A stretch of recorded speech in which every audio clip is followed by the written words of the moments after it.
konsep-konsep yang kemarin, termasuklah siklus biogeokimia itu ya. Bagaimana menjelaskan bahwa semua itu tadi, bahwa ini tentang energi, materi, dan lain sebagainya itu berkaitan dengan mekanisme dari ekosistem untuk menjaga keseimbangan. Coba kamu gabungkan ya. Jadi ekosistem sudah tahu konsepnya. Komunitas populasi. Nah, kemarin itu masalah materi, energi, dan termasuk siklus biogeokimia. Itu bagaimana menjelaskannya terhadap ekosistem dalam menjaga keseimbangannya. Silakan boleh jawab. Ya, salah tidak apa-apa.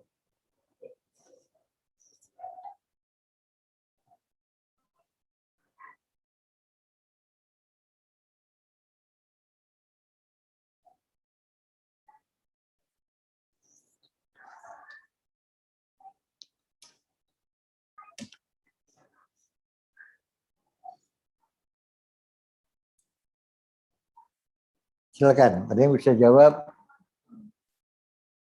bagaimana cara menjelaskannya?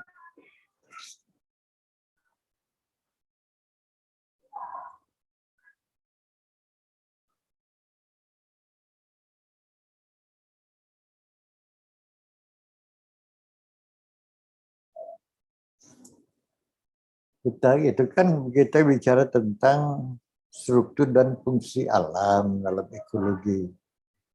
Nah, kemarin itu sudah ada beberapa konsep dasar. Sebelum saya masuk kepada faktor pembatas, saya mau menanyakan dulu konsep habitat dan nisya. Ya, habitat nisya itu berkaitan dengan ekosistem.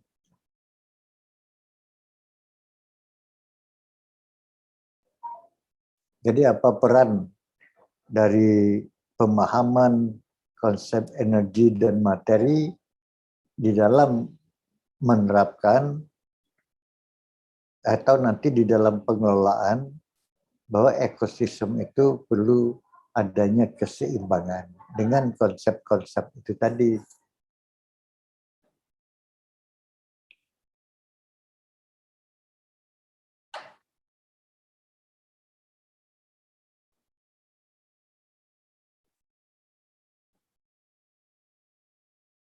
Ya, kita harus ini ya.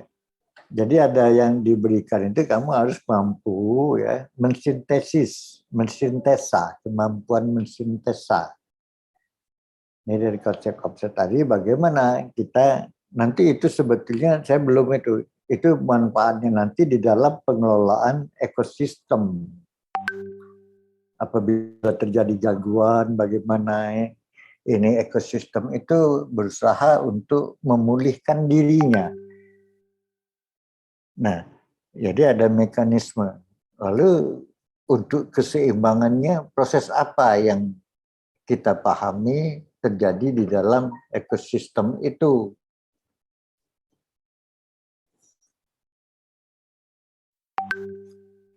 Silakan, nanti ada yang bisa jawab.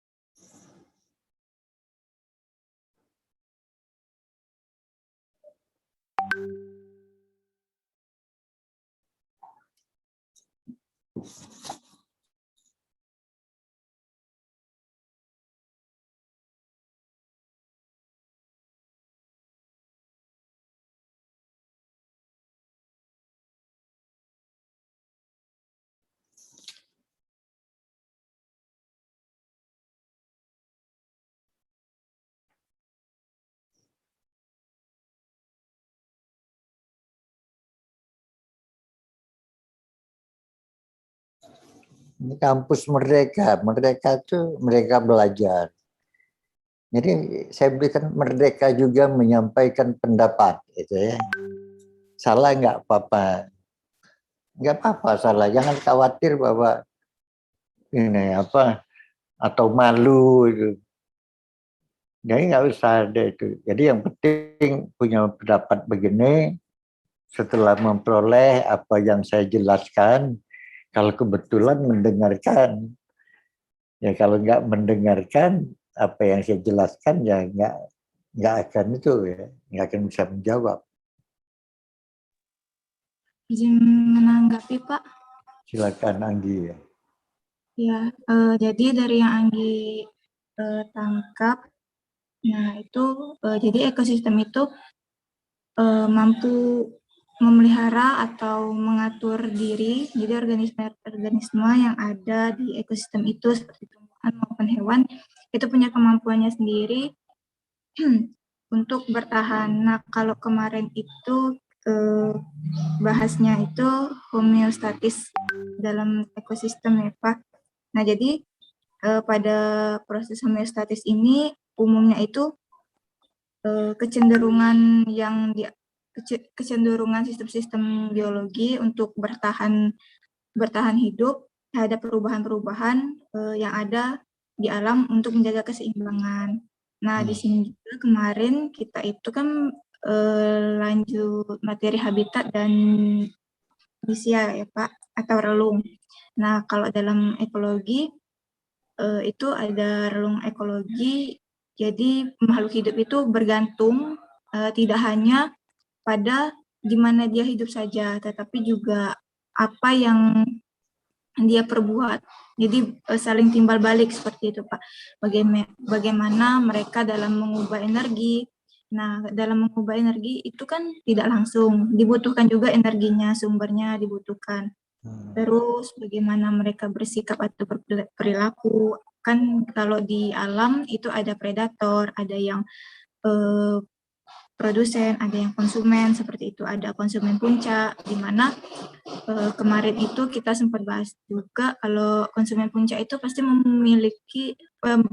mendapatkan energi paling sedikit karena sudah ada energi yang tidak bisa dicerna, ada juga energi yang tidak bisa digunakan seperti itu.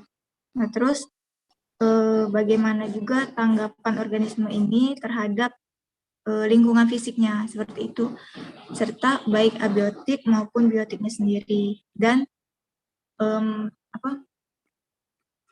dan bagaimana kondisi di lingkungan tersebut. Terus ada hubungannya juga dengan energi, ketersediaan energi yang ada di ekosistem itu, Pak. Jadi kan kalau energi ini, kalau kemarin itu didefinisikannya itu kemampuan untuk melakukan kerja seperti itu. Nah, jadi kemarin juga bahas hukum termodinamika. Nah, di mana kemarin itu ada aliran energi sederhana, di mana energi yang dibutuhkan itu kan dari sinar matahari. Nah, dari sinar matahari itu tidak semua dari energi sinar matahari itu 100% bisa digunakan. Ada yang dipantulkan kembali ke atmosfer, ada yang diserap oleh tumbuhan autotrof atau tumbuhan hijau seperti itu, seperti sayur-sayuran atau tumbuhan lainnya. Nah, di mana penyerapan ini juga tidak langsung tidak 100%. Jadi ada kemarin itu ada PGPN di mana yang pertama itu tuh belum dikurangi dengan proses respirasi karena organisme itu mengalami respirasi kan Pak. Nah, terus mengalami respirasi setelah itu, nah itu berarti produktivitas kotor atau belum dikurangi oleh respirasi. Sedangkan kalau misalnya dia sudah mengalami respirasi, maka itu disebutnya itu PN atau produktivitas bersih. Nah, setelah itu di aliran keduanya itu baru adanya peran konsumen, di mana konsumen pertama itu ialah herbivora, tapi di sini ada pengurangan energi lagi gitu, pengurangan energi di mana ada beberapa bagian yang tidak bisa digunakan atau tidak bisa dicerna atau diasimilasi oleh hewan seperti selulosa. Selulosa itu hanya bisa dicerna oleh sapi karena dia punya apa ya Pak, organ pencernaan yang kompleks untuk bisa mengasimilasi selulosa itu. Nah, untuk hewan-hewan yang tidak bisa, nah itu kan dia dibuang, tidak dicerna kan. Terus ada beberapa juga mungkin bagian seperti ranting, akar, dan lain sebagainya tidak bisa juga digunakan. Nah, untuk yang bagian ketiga itu baru konsumen puncak atau predator seperti harimau, buaya, atau pemakan-pemakan dagingnya, biasa kita sebutnya itu karnivora. Nah, di sini kemarin juga Bapak menjelaskan bahwa kalau konsumen terakhir ini mendapatkan energi paling sedikit karena sudah dikurangi oleh proses-proses sebelumnya, termasuk respirasi, atau energi yang tidak bisa diasimilasi atau dicerna juga tidak bisa kita gunakan kembali. Seperti kalau hewan itu ada tulang, bulu, dan lain sebagainya. Mungkin untuk beberapa materi kemarin yang bisa Anggi simpulkan itu saja Pak. Kalau ada kurang ataupun salah, Anggi minta maaf. Terima kasih Pak.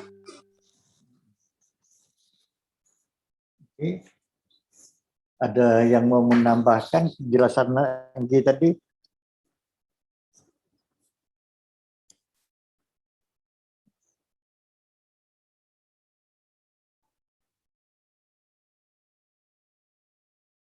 Ada yang mau menambahkan nggak?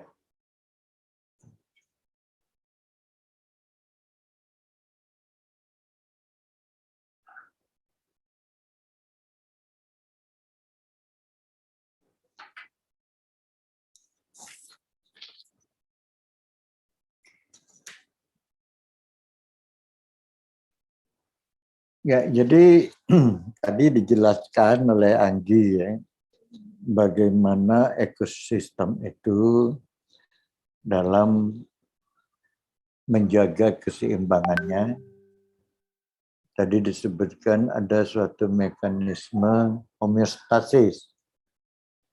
Nah, dalam hal ini tadi dikaitkannya bahwa semua sistem kehidupan dalam ekosistem itu membutuhkan energi.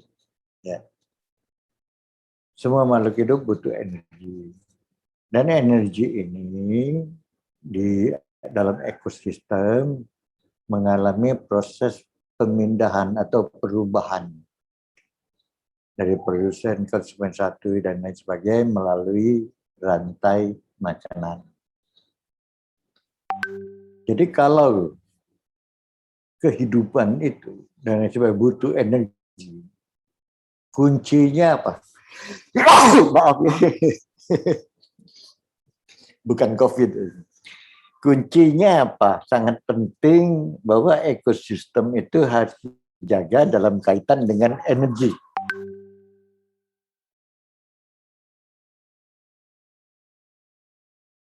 Yang paling penting. Tadi kan katanya energi itu. Nah apa? Kunci bahwa pentingnya ekosistem itu untuk memanfaatkan energi.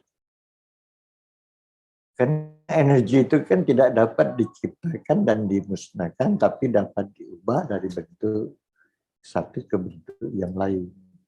Ya, itu kan. Nah, perubahan ini, kata Anggi tadi, tidak bisa efisien 100%. Ada yang tidak digunakan, yang tidak dimakan, keluar dalam bentuk respirasi, energi tadi, proses bukan bentuk efek dalam proses respirasi. Apa yang paling penting kalau kita lihat energi?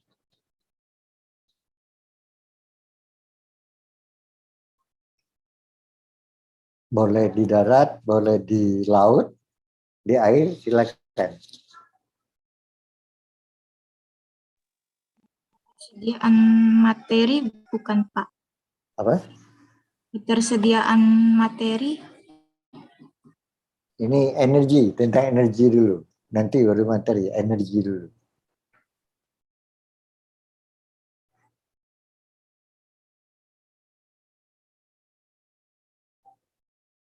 Siapa yang bisa memanfaatkan energi dari matahari?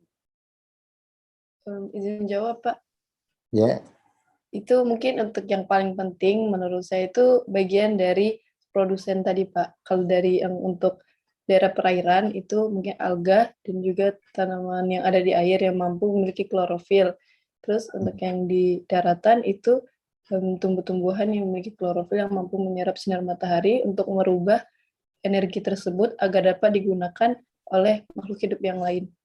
ya, ya itu. Jadi betul. Jadi pentingnya komponen itu. Karena kalau itu tidak ada, bagaimana memanfaatkan energi dari yang saling makan predator, ada ini tadi apa mangsa dan pemangsa dan lain sebagainya. Tapi kalau kita lihat energi begitu pentingnya ekosistem itu dalam memanfaatkan energi dari matahari itu tadi tumbuh-tumbuhan. Kalau di air itu fitoplankton termasuk tumbuhan air, kalau darat tumbuh-tumbuhan hijau dan lain sebagainya, gitu ya. Itu kunci. Nah, lalu dalam proses pemanfaatan energi ini oleh produsen tersebut oleh tumbuh-tumbuhan, ada yang ini apa dalam menjaga siklus materi, keseimbangan ekosistem. Bagaimana menjelaskannya? Bahwa dalam pemanfaatan energi tadi, bahwa tumbuh-tumbuhan itu berperan dalam menjaga keseimbangan atau siklus dari satu materi. Bagaimana menjelaskannya? Ya maksud saya itu jangan sampai saya itu konsep, kita nggak tahu pemanfaatan, apalagi kaitan dengan permasalahan lingkungan atau permasalahan ekologi saat ini. Ya. Bagaimana kita menyatakan dalam proses pemanfaatan energi dari matahari tadi juga menjaga siklus materi. Kan udah dapat daur biogeokimia kemarin.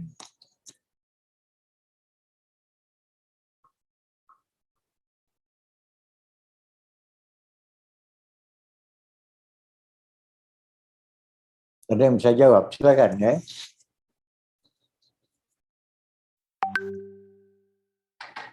Tadi Ustil ya. Ya, yang lain. Anggi, Usti. Biasanya Rijal ini, Jal. Nggak jawab, Jal.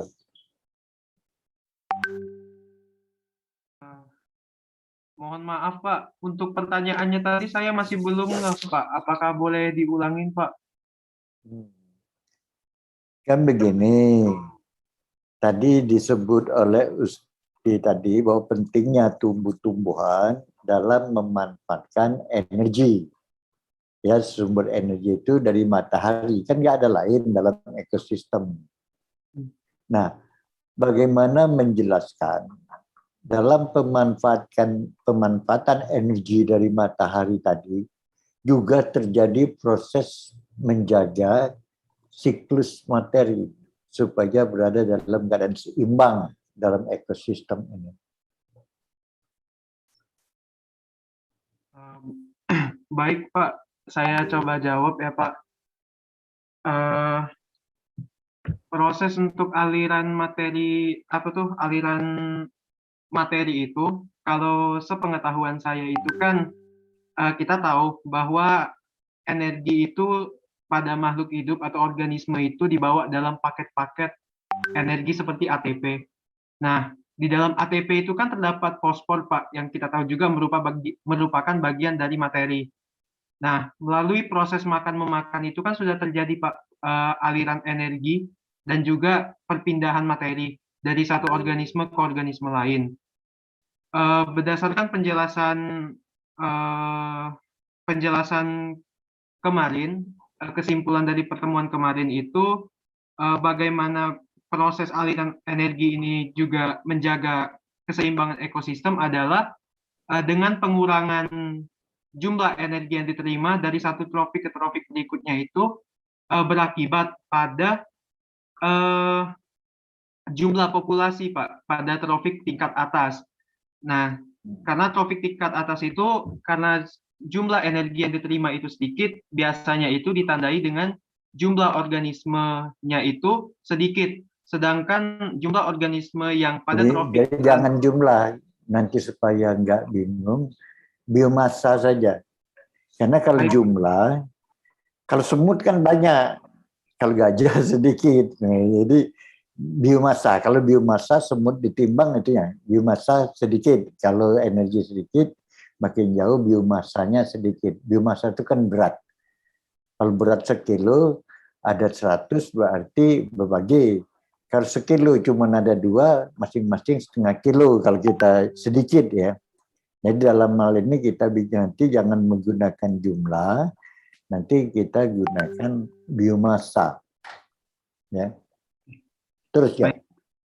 Nah, jadi untuk yang produsen itu kan karena jumlah energi yang diterima, maka biomasa pada trofik yang paling bawah yaitu produsen itu biasanya biomasanya lebih besar. Nah, disinilah kunci bagaimana tuh fungsi ekosistemnya itu terjaga. Selain itu, kalau membahas soal materi, konsep materi, bagaimana konsep materi itu apa tuh maksudnya dari proses aliran energi ini juga bisa terjaga perputaran materinya itu karena di dalam tubuh kita kan yang tadi ada ATP, di mana dalam ATP terdapat fosfor. Kemudian itu terdapat protein juga di dalam tubuh kita, di mana kita tahu juga di protein itu kan mengandung sulfur. Terus ada nitrogen yang merupakan penyusun dari asam amino. Nah, dari proses makan-memakan ini saja sendiri itu udah ada 2 proses, satu aliran energi udah terjadi, dan satunya lagi itu udah ada siklus biogeokimia, Pak. Nah, mungkin itu sih, Pak, dari saya. Mungkin ada yang bisa ditambahin. Ya, sebetulnya pertanyaan saya tadi sederhana. Dalam proses pemanfaatan energi oleh produsen, di situ juga terjadi siklus materi. Iya kan itu ya? Cuman baru di produsen. Nah, jadi kita harus melihat dalam proses pemanfaatan energi oleh tumbuh-tumbuhan tadi, oleh produsen, itu kan melalui proses fotosintesis. Betul nggak? Iya kan? Nah, dalam fotosintesis ini, yang diambil itu apa materi?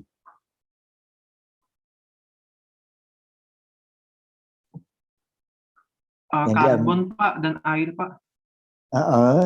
Karbon dan air, Pak. Air.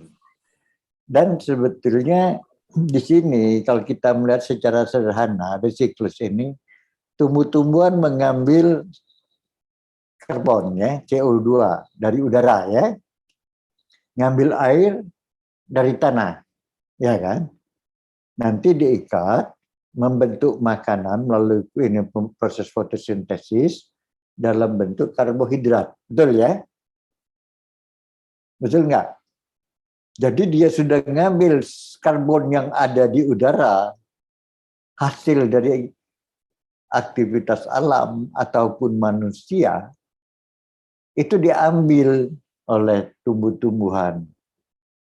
Diikatnya dalam bentuk makanan karbohidrat.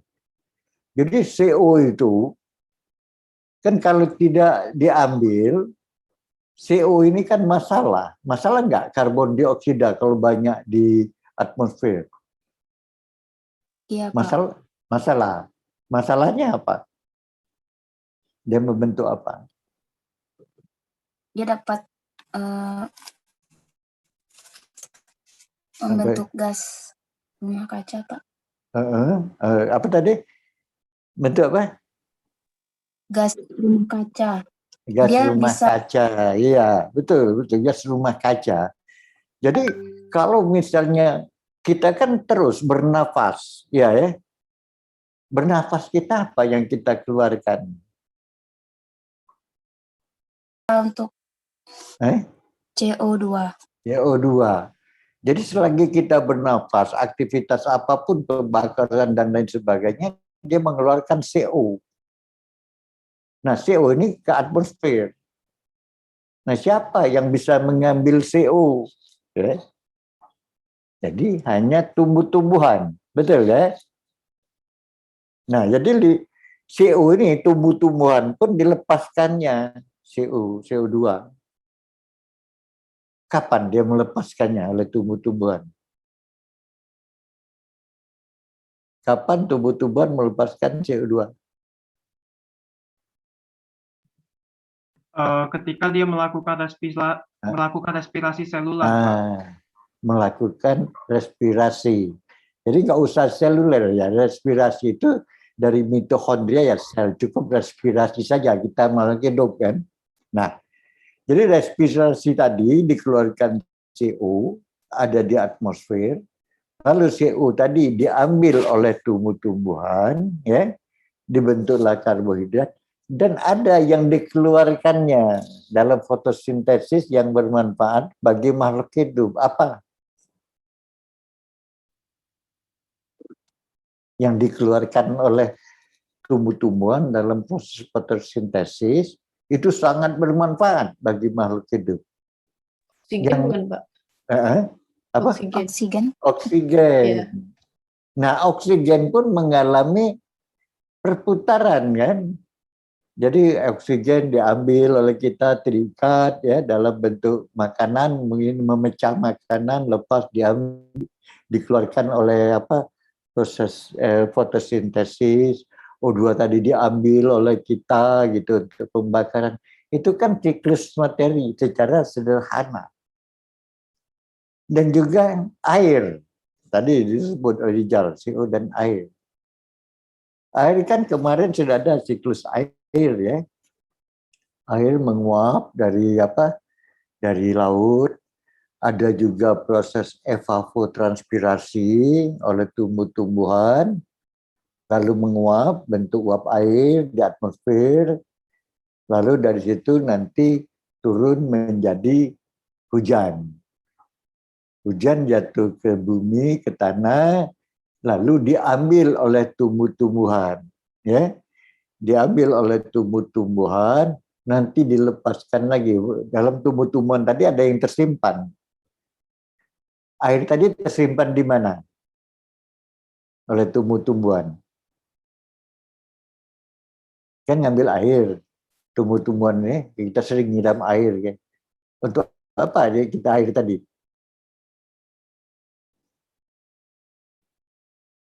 Ini saya ambil yang sederhana dulu ya. Jadi begitu pentingnya proses itu. Bagaimana dia ngambil air tanaman? Disimpan di mana air tadi? Disimpan di akar, bukan Pak? Karena kan bahkan dialirkan. Diambil Iya kan? oleh akar, terus? Terus air itu kan salah satu komponen untuk transportasi mineral, zat hara yang ada di dalam tanah. Kan tadi fotosintesis tadi. Kan dari air tadi kan penting untuk fotosintesis ya. Tadi kan ada disebut. Jadi dalam proses fotosintesis itu ngambil CO2 dari atmosfer, ngambil air dari tanah. Baru bisa terjadi proses fotosintesis. Betul nggak? Ya kan? Ya saya ngambil sederhana dulu ini ya. Jadi supaya kamu nanti baru kita meluas ke yang lain. Nah, artinya air pun di situ secara kita lihat di dalam tumbuh-tumbuhan antara ini dengan atmosfer, dengan litosfer, itu juga pun sudah mengalami suatu siklus. Jadi ada 3 tadi siklus yang berlangsung di sana, karbon, oksigen, H2O. Ya, dalam proses fotosintesis dan respirasi oleh tumbuh-tumbuhan itu saja. Paham ya? Udah paham belum? Jadi kan lalu ini apa pentingnya nanti kaitan dengan ekologi ya, dengan konsep itu. Artinya untuk air di bumi atau di ini tetap, yang berubah itu kualitas. Tadi disebut air itu disimpan melalui akar, disimpan di situ. Sekarang apa yang terjadi kalau tumbuh-tumbuhan tidak ada?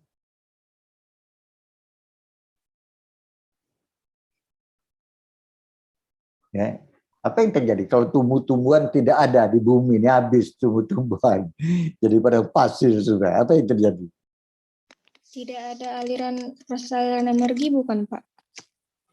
Kalau aliran kan berarti peristiwa saling makan memakan ya. Ya kalau tidak ada tumbuh-tumbuhan ya, apa yang terjadi di bumi? Salah satunya Pak, jumlah CO2 jadi meningkat. Tidak ada yang mengambil gitu Pak dari atmosfer. CO2 meningkat, yang lain? Kerusakan alam bisa juga Pak. Kerusakan alam. Yang lain Iya, lagi? Tidak adanya materi alam Pak, karena tidak ada produksi. Ya, jadi kalau nggak ada tumbuh-tumbuhan, siapa yang bisa memanfaatkan energi matahari yang nanti dimanfaatkan oleh kehidupan-kehidupan lain. Jadi tumbuh-tumbuhan ini mata rantai pertama.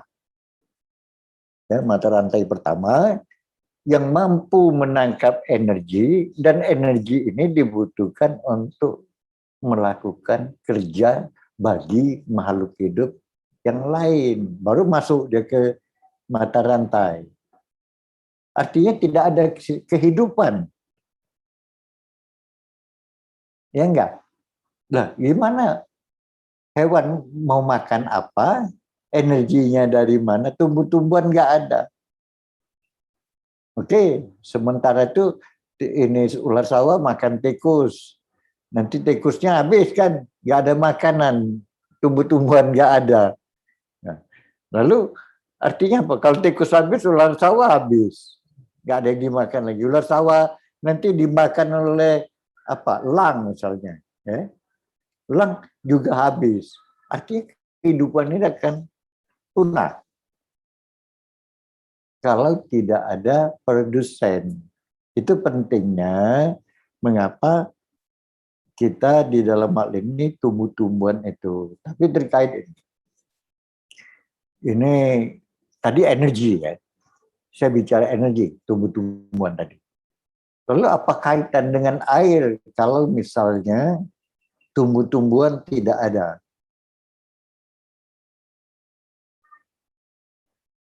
Tadi atmosfer sudah, karbon dioksida. Sekarang air. Tadi katanya CO meningkat. Bagaimana air? Tadi saya katakan air itu tetap. Materi juga tetap kan.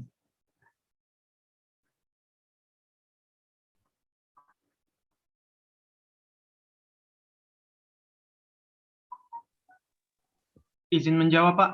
Silakan. Kalau hubungannya dengan air itu, Pak, dari yang saya tahu itu kan tumbuhan itu ada beberapa tuh yang menahan air, Pak, di dalam tanah. Jadi nggak langsung Nanti menahan atau menyimpan? menyimpan, Pak. Menyimpan. Menyimpan air di akarnya. Di akar? Jadi, hanya di akar? enggak, Pak, di jaringannya juga, Pak. Ya, dalam tubuh-tubuhan tubuhnya ya. Terus?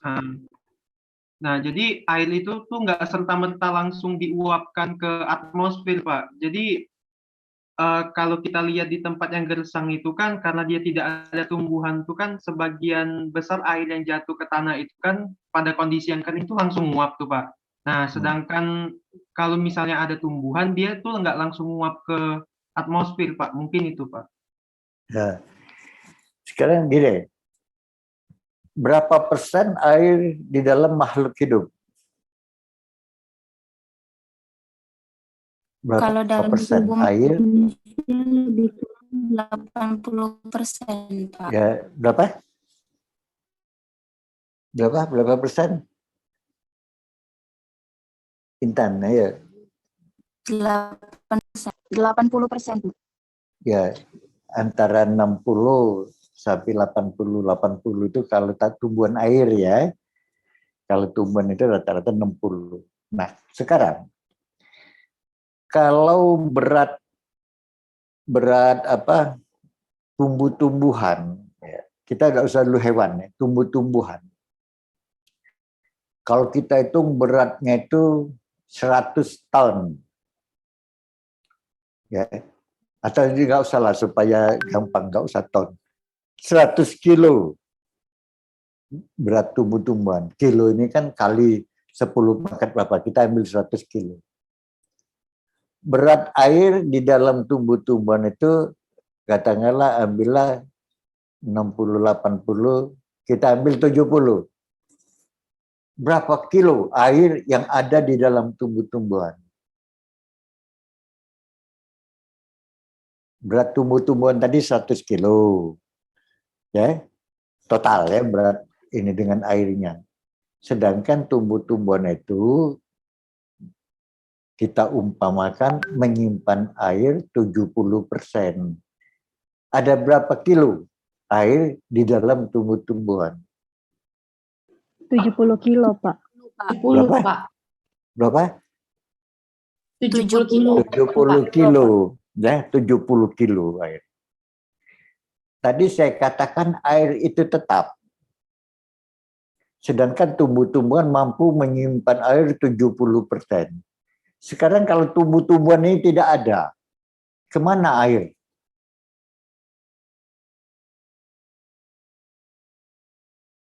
Kan tadi bicara tumbuh-tumbuhan ada. Sekarang tumbuh-tumbuhan tidak ada, kemana air?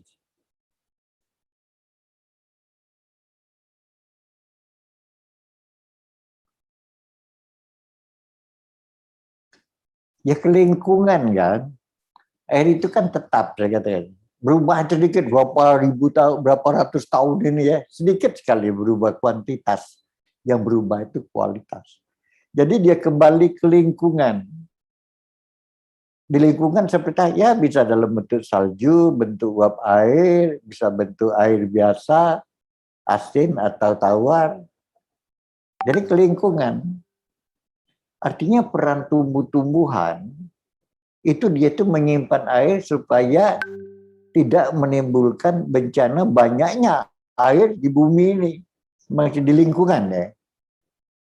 Karena kalau ada tumbuh-tumbuhan, air tadi tersimpan sebagai cadangan, diambil oleh tumbuh-tumbuhan.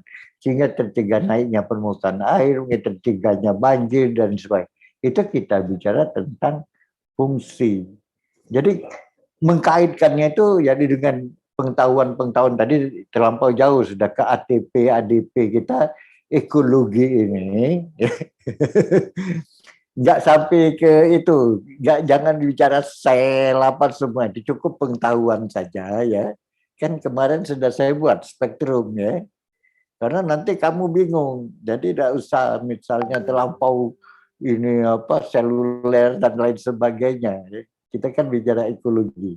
Nah, jadi maksud saya dengan konsep-konsep dasar yang kamu dapatkan di fisiologi dan lain sebagainya ya, apalagi fotosintesis respirasi ya, itu kan ini banyak dibahas di fisiologi.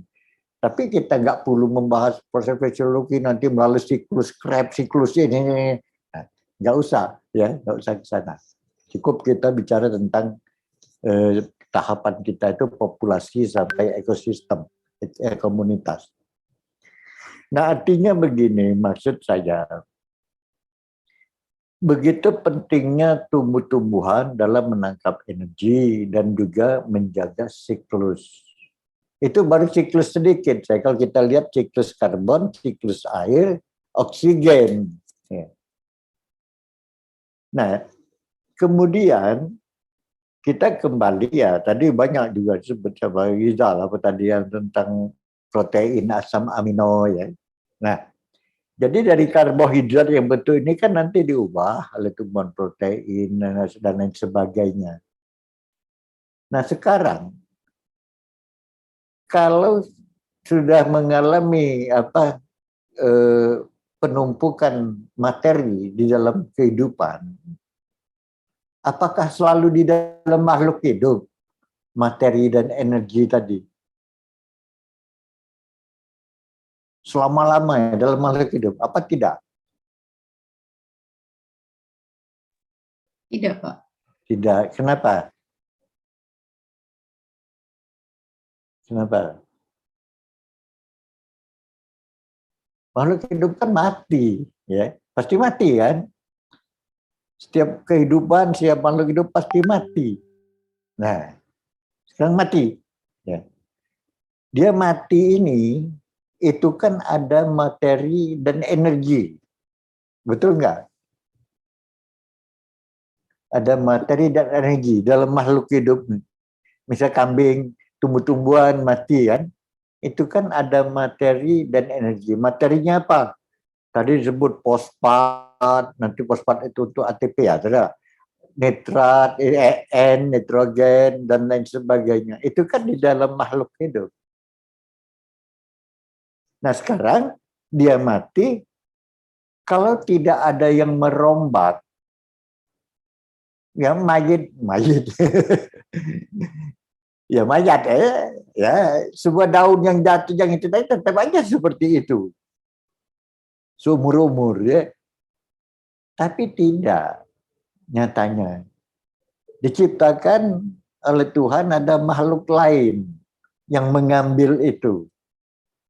Kalau merusak sampah itu namanya detrivore ya, pemakan detritus atau bakteri pembusuk dan lain sebagainya. Nah ini di dalam proses pembusukan ini dan lain terusnya melalui rantai makanan kemarin ya, siklus biogeokimia, itu gunanya untuk menjaga keseimbangan. Ya kalau tidak, ya N misalnya, kita ambil N saja. Tadi diambil oleh tumbuh-tumbuhan, mati. Dia mati, tetap aja N tadi lama-lama N di udara ya, yang diambil lama-lama kan berkurang karena tersimpan di dalam tumbuh-tumbuhan. Tapi nyatanya tidak, dia diurai. Diurai ada N lagi dilepaskan dan lain sebagainya sehingga terbentuk nitrat lagi, nitrat tadi diambil lagi. Itulah fungsi dari berbagai macam makhluk hidup di alam itu seperti itu. Itu yang kita bahas dalam siklus biogeokimia. Nah, di dalam proses perombakan ini ya, tadi saya katakan di dalamnya itu karbohidrat, protein, kan ada materi dan energi. Materinya itu CHONSP dan lain sebagainya. Itu materinya. Nah, dalam proses perombakan itu ada energi yang diambil tadi dilepaskan kembali ke atmosfer. Dan juga dalam proses perombakan pembusukan ini dia melepaskan juga CO2 ya dan lain sebagainya. Nah, jadi pelepasan CO2 karbon dioksida monoksida ini dan lain sebagainya itu diambil lagi oleh tumbuh-tumbuhan. Itulah ekosistem dalam menjaga keseimbangan di alam. Nanti kita dibicara tentang faktor pembatas. Bagaimana akibat terancamnya kehidupan ini, karena nanti masalah banyaknya zat-zat yang ada di alam ini yang melampaui kemampuan dari makhluk hidup untuk merombaknya. Kan dia ada batas. Itu yang disebut dengan daya dukung. Jadi kalau dia sudah melampaui batas, tidak kuawa, bahasa Palembang, nggak mampu. Ya. Nah, keren itu. Nah, jadi di sini bahwa di dalam itu energi dalam pemanfaatan energi, siklus energi tadi, siklus materi dan aliran energi tadi, bagaimana alam ini menjaga keseimbangan. Nah, tadi disebut juga bahwa tidak semua energi tadi semuanya itu dimanfaatkan. Ada yang tidak termanfaatkan. Nah, yang tidak termanfaatkan ini berarti ada di alam, ya. Maka itu bukan energi itu kayak bola gitu, ini bukan. Dia itu ada di dalam tulang, dalam kulit, dalam jaringan-jaringan yang belum diuraikan. Walaupun nanti ada mikroorganisme yang memanfaatkannya. Oke ya, jadi pahami dulu konsep yang itu, sangat sederhana sekali konsep itu. Makanya jadi saya tidak berikan persoalan seperti tadi, saya menjelaskannya secara itu, tapi kamu harus mampu merangkum, namanya mensintesis, kemampuan mensintesis. Juga harus mampu menganalisis. Tadi mensintesis, tadi menggabungkan, menganalisis, menguraikan. Maka saya tanyakan bagaimana perpindahan energi di dalam ini ekosistem. Nah, kamu analisis sudah, ya. Tapi tadi saya hanya mampu kemampuan mensintesis, ya. Jadi nanti nggak usah saya ini misalnya, ya energi itu dalam bentuk ATP. Nanti tadi untuk menghasilkan ini pelepasan, nggak usah ke sana. Tapi kamu tahu, ya, gitu. Itu di dalam fisiologi kalau kamu menjawab itu, ya boleh, itu harus ya, yang diminta seperti itu. Kalau kita ekologi cukup bahas populasi dan ekosistem, biosistem. Baik. Nah,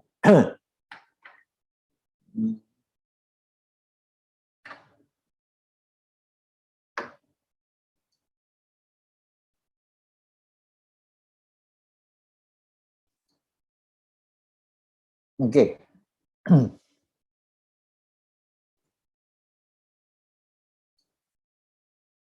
Nah, jadi ini sebagian yang kita bahas tadi. Jadi bagaimana melihat penguraian bahan organik yang panjang dan rumit itu mengendalikan sejumlah fungsi penting di dalam ekosistem. Ya. Bagaimana proses siklus biogeokimia atau daur ulang, mendaur kembali hara-hara melalui mineralisasi bahan mati, kemudian secara mikroba di dalam lapisan heterotrofik. Tadi secara sederhana sudah saya berikannya. Lalu bagaimana pembentuk makanan untuk suatu urutan organisme di dalam rantai makanan detritus? Ya, dalam pendaur ulangan tadi kan sampah itu disebut detritus, sampah organik. Nah, ada makhluk hidup yang disebut dengan detrivor. Itu macam-macam, ada serangga, cacing, dan lain sebagainya. Pemakan itu. Nah, lalu ternyata makhluk hidup tadi kan ada juga yang ingin mempertahankan diri dalam bersaing. Maka dia mengeluarkan senyawa yang mengatur, ektokrin. Misalnya alang-alang mengeluarkan senyawa supaya yang lain nggak bisa hidup.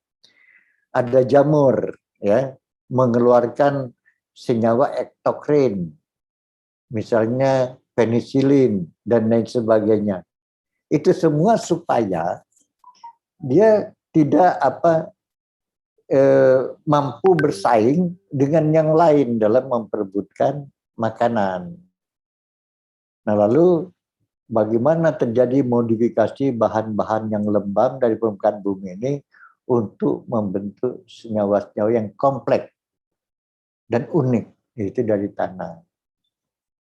Nah, semua ini menegaskan pentingnya keseimbangan proses produksi dan pembusukan di dalam mengatur persyaratan eksistensi untuk semua kehidupan di dalam biosfer. Paham nggak dengan yang kita diskusikan tadi dengan yang ini? Ya, kalau belum paham, tanyakan ya. Saya beri kesempatan bertanya. Silakan. Sorry.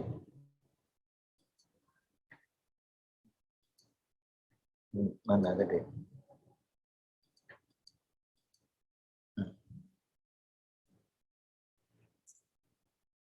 Ada yang mau ditanyakan nggak? Nah, kalau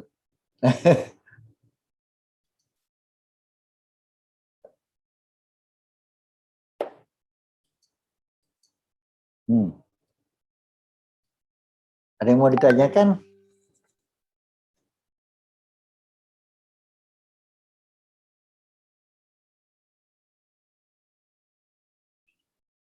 Udah paham ya? Itu jangan-jangan nanti ya, saya buat soal minggu depan, tidak sebutkan ini, sebutkan itu, enggak soal saya. Jadi soal saya itu nanti dalam bentuk mensintesis dan juga mungkin analisis, bukan hafalan. Ya. Jadi kamu harus mampu menjelaskan permasalahan-permasalahan ekologi ya, atau lingkungan yang kita lihat sekarang ini, bagaimana menjelaskannya dengan konsep-konsep yang saya berikan ini. Ya, paham ya? Udah paham semua ini? Ada yang mau ditanya nggak?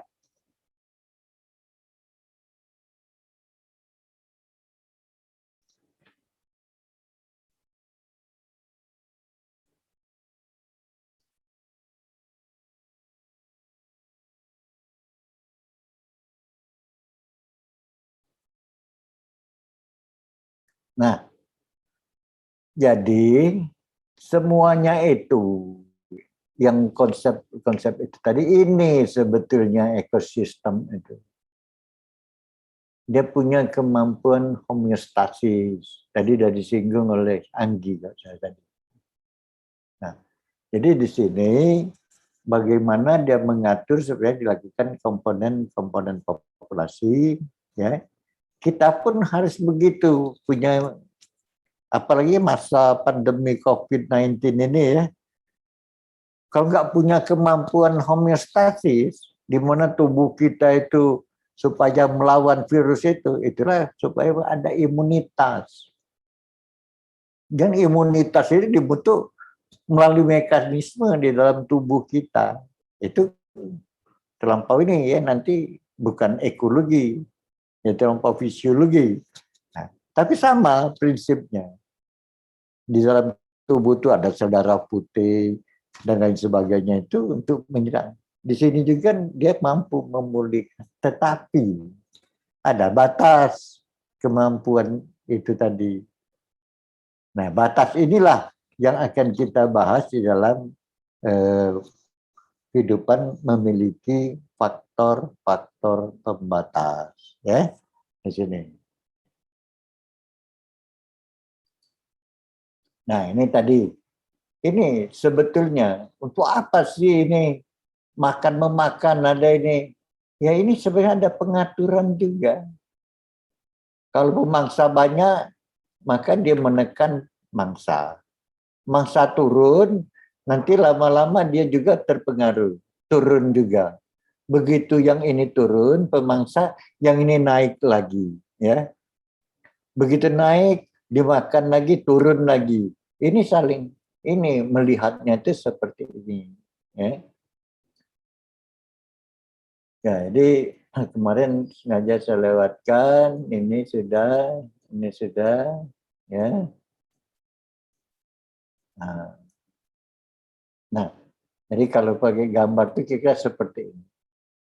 Pentingnya, ya, ambil ini dimakan. Ya. Kalau yang di sini apa oleh ikan kecil, ini sudah masuk dari detritus asal serasa masuk. Ya. Jadi melalui suatu perputaran. Ya.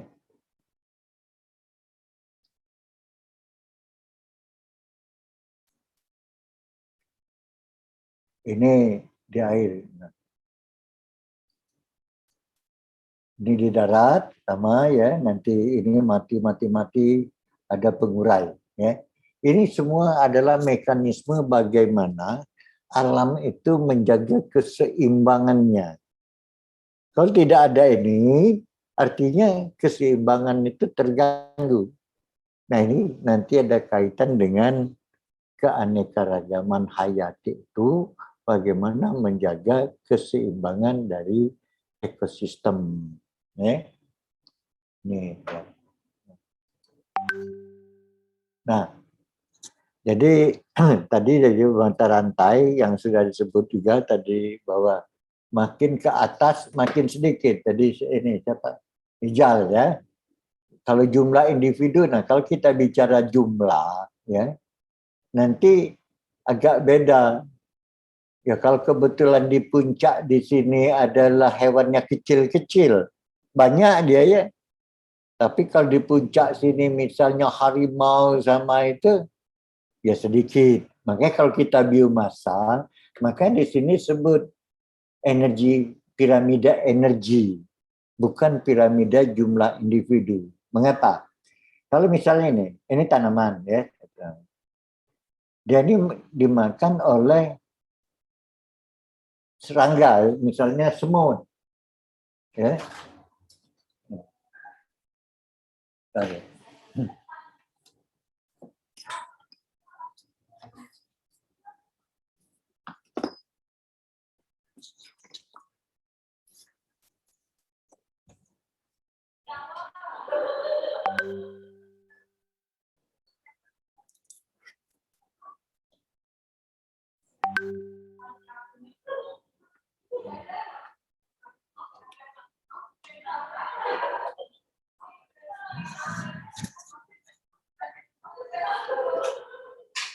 Berapa kan?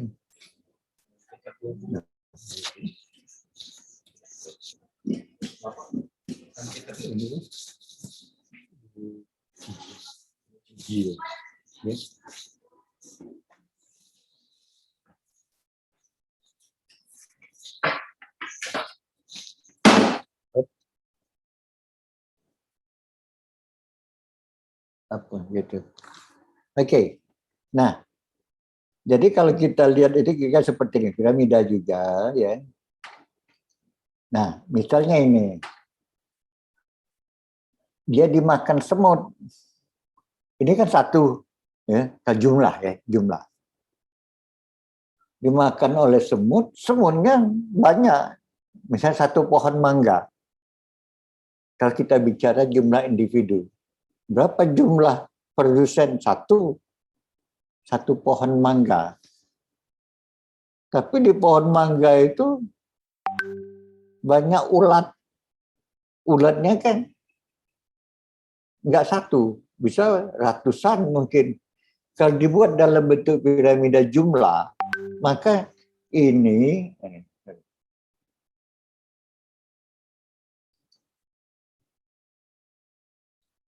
mana tadi?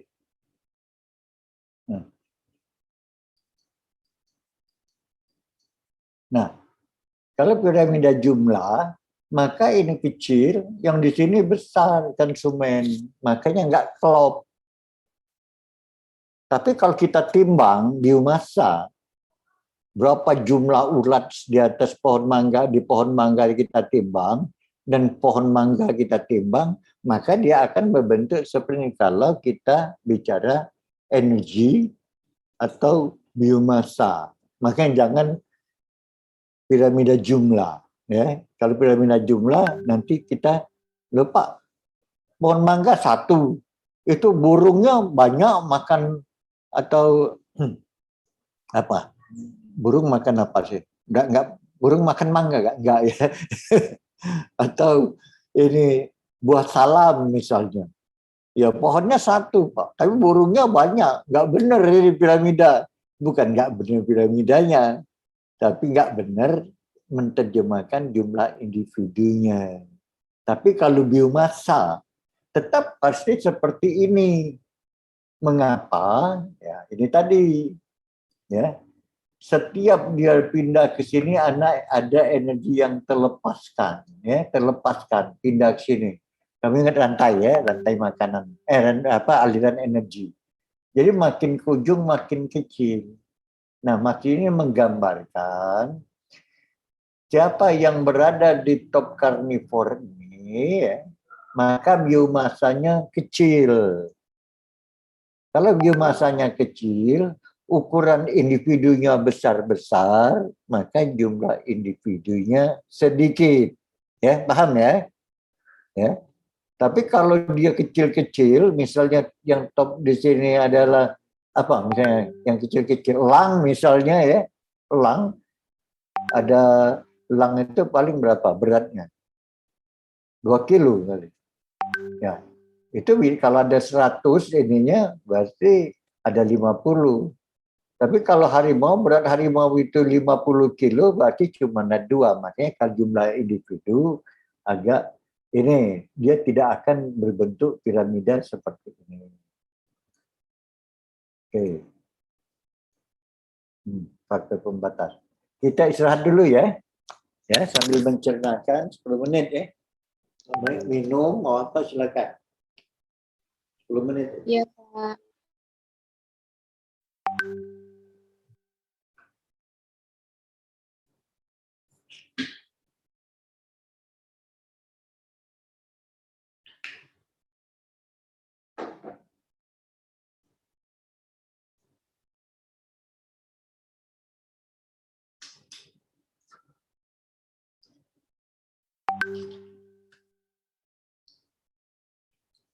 Jadi kalau ada yang mau ditanyakan, nanti tanyakan.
Sekalian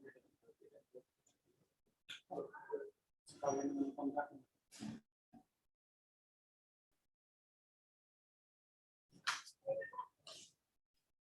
Itu tentang batubara SKM itu, rombongan Mona itu.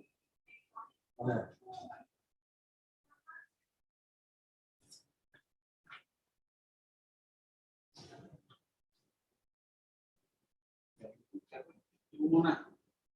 Oh, yang iya.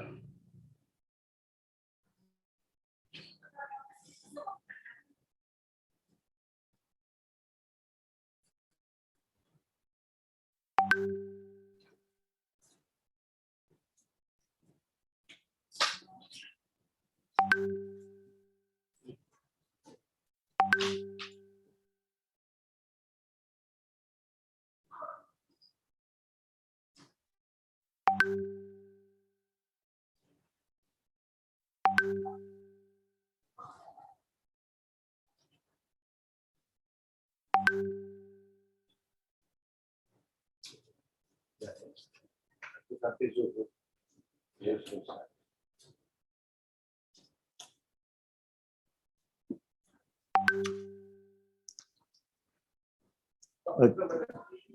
Lagi apa? Permisa datang, ya. Jadi ini bukan sekolah apa? Pakai tenaga ahli. Ini jadi tenaga ahli ini. Dia minta tenaga ahli. Ya, jadi 164 juta sekian untuk bayar itu. Oh. Pernah dulu katanya, ya sudah. Memang itu jalan kalah. Jadi kita itu menurut surat tugas, baik. Itu pernah Pak Dodi kita pakai kalkulasi dulu, tapi nggak ada. Mungkin itu ya, itu dari sama. Jadi kami koreksi lagi. Atau tidak pernah kita bikin kalkulasi. Pernah nggak belinya? Oke ya. Jadi oke. Surat permintaan mungkin. Surat permintaan tenaga ahlinya deh. Ya, kalau kata lagi suatu ya. Ini permintaan dari Pak Bupatinya. Iya. Makanya kan ada surat itu. Ini sudah berupa SK kan? Ya. Sebelum ini ada SK permintaan tenaga Nah, dari permintaan dia tadi itu mengizinkan ini. Ya. Nah, coba.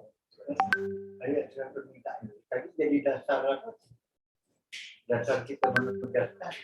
Eja itu namanya kadang-kadang Nama tangannya. Eja itu. Eja yang dari tekan Sudah? bukan dari dia sana. Belum. Minta duit itu ya. Tanya dulu. Iya. Minta dulu. PKS dan belakangnya.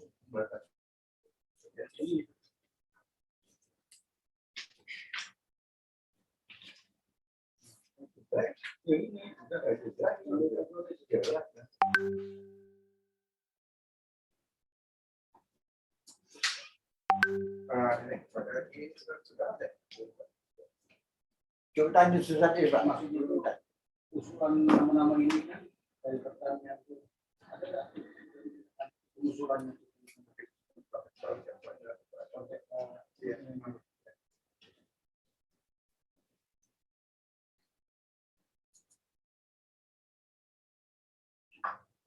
Tapi kalau kita ada talangan duit belum masuk.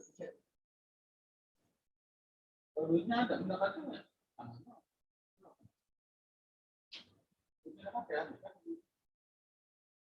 Itu sih. Ini boleh dikatakan, ya kita baca. Kalau dulu kan masih ada duit kita kan. Yang 5M yang gigi. Yang bikin itu laku dulu Pak lahat lagi kan. Iya. Coba tolong terisi masalah pembayarannya sama mau. Sekaligus atau selesai pekerjaan atau teman Lain ada belum tagihan kita? Tagih di dulu. polisi. Nagih dulu. Itu banyak informasi. Iya.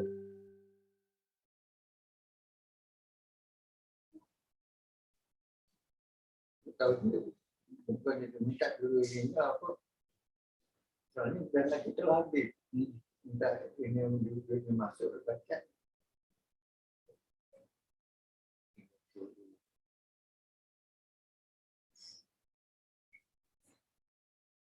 Itu tahu apa ya? Satu Abdul ya, mendananya lu masuk lu baca. Dana kita persiapan kita habis. Jadi awal-awal dulu itu. Kalau duit itu ada itu. Iya.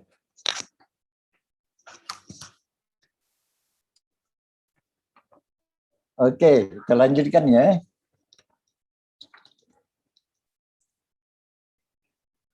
Masih ngantuk? Lagi? Nah, kita mengenai faktor-faktor pembatas.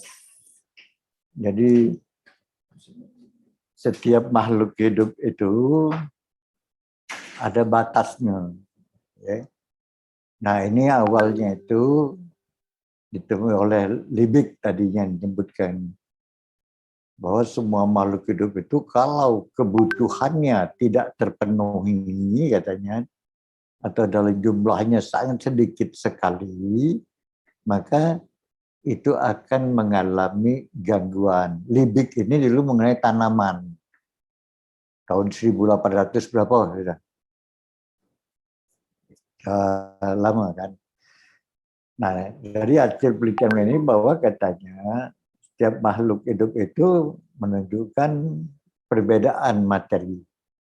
Misalnya, tanaman A beda dengan tanaman B, kebutuhan materinya beda. Kalau hewan, cacing dengan bekicot lain, atau yang bercangkang ya. Karena yang bercangkang itu butuh kapur misalnya, untuk bentuk cangkang. Itu setiap makhluk hidup. Juga tumbuhan air. Tumbuhan air dia mesti banyak air. Ada kaktus nggak butuh banyak air. Itu beda-beda kebutuhan materinya. Nah, jadi kalau dari Liebig ini katanya, apabila jumlah yang dibutuhkan berada dalam keadaan minimum, itu akan mengganggu pertumbuhannya. Jadi itu yang membatasinya. Sama seperti kalau kita nanti ya, kalau nggak ada makanan atau oksigen ya, oksigen cenderung kurang ya, sama seperti yang kena COVID ini ya, karena paru-parunya tidak berfungsi, jadi dapat ngambil oksigen di udara itu tidak sanggup, ya itulah terpaksa di inkubator ya untuk bernapas, oksigen tambahan. Karena kalau dia ini apa nggak ada oksigen, dud deh, ya. Jadi itu minimum. Tapi dalam keadaan maksimum nggak ada pengaruh oksigen.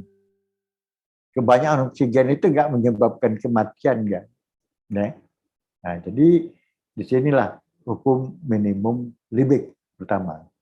Jadi yang pertama yang harus diingat bahwa setiap makhluk hidup itu mempunyai kebutuhan materi yang berbeda-beda. Setiap spesies, ya setiap jenis. Tanaman mangga mungkin beda dengan tanaman tebu. Ya, saya nggak ahli dengan fisiologinya. Tanaman jagung mungkin beda dengan padi. Bisa saja berbeda. Atau butuh N yang tinggi, atau ini butuh P yang tinggi, itu berbeda semua. Ya. Nah. Kemudian, kalau kita melihat hukum minimum Liebig ini, nah, 1840. Kalau saya belum lahir, itu nggak tahu kalau kamu udah lahir belum. Ya, jadi dia menemukan hukum minimum. Jadi katanya kalau sudah berupa hukum, ini berarti sudah ditunjukkan oleh fakta.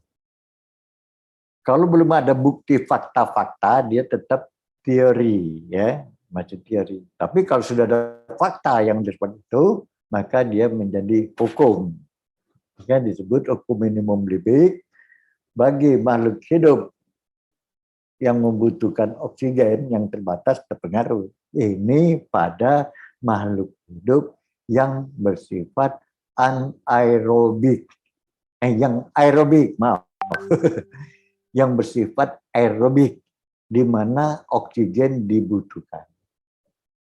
Tapi ada makhluk hidup, ya oksigen ya, yang sifatnya anaerobik, ya. Misalnya ragi, tahu ragi ya, ragi roti, ragi tape, dia harus dalam kondisi anaerobik, nggak ada oksigen. Kalau ada oksigen di situ, maka yang lain yang mengurainya. Makanya dalam pembuatan tape itu, peyem, kalau kata orang Sunda, dalam suasana anaerobik. Jadi harus ini apa? Tidak ada oksigen supaya ragi tadi menguraikan karbohidrat, ubi tadi menjadi gula yang jadi yang lebih ini apa? Ya jadi menghasilkan gula. Nyatanya kalau dia asam, ya kalau dalam suasana ada oksigen, maka bakteri lain yang tumbuh di situ oleh bakteri tadi dirubahnya karbohidrat tadi menjadi asam. Makanya tape itu jadi asam kalau dia dalam keadaan suasana aerobik. Jadi harusnya dibuat suasana anaerobik. Ya. Jadi ada dua kelompok. Ya. Tidak semua ini makhluk hidup yang terbatas oleh kondisi oksigen. Tidak semua. Ya, bagi yang makhluk hidup aerob, ya, yang membutuhkan oksigen, maka oksigen menjadi faktor pembatas. Kalau dalam keadaan minimum. Tapi sebaliknya, bagi organisme yang anaerobik, yang tidak membutuhkan oksigen, maka kehadiran oksigen di situ akan mengganggunya. Jadi harus ingat ya, itu. Lalu fosfor. Fosfor ini kan tadi disebut penting untuk membentuk energi, ya, ATP. Tadi disebut oleh Rijal.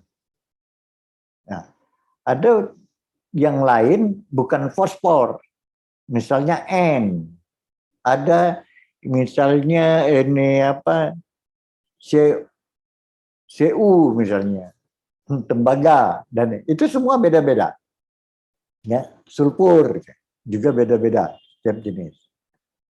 Nah, dari sini akhirnya menurut Salford bahwa ternyata ini di luar oksigen nih, apabila jumlah materi itu berlebihan, fosfor itu berlebihan, tadi Liebig tadi minimum akan terpengaruh.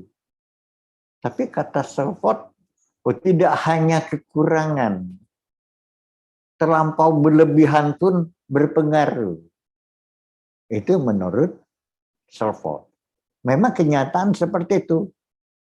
Nah, kelebihan ini itu macam-macam penyebabnya, pencemaran, ya. Nah, ini jadi masuknya nanti ke sana.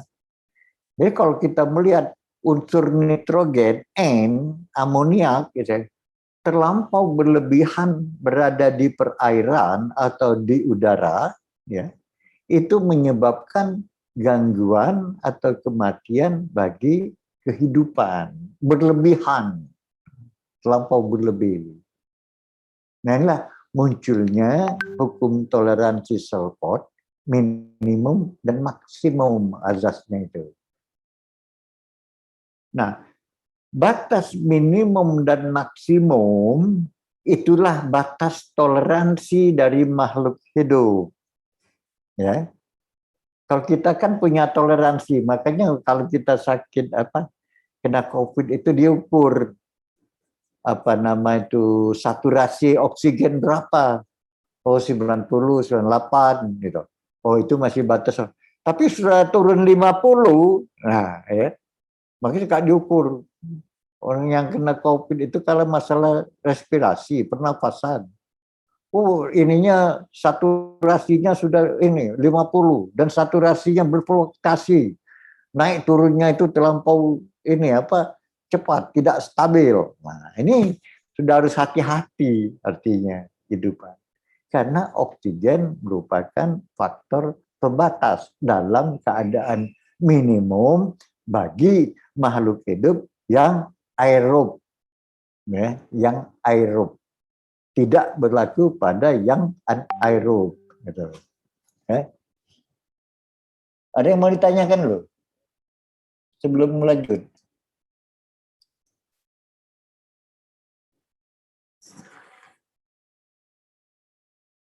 Ada yang mau ditanyakan nggak?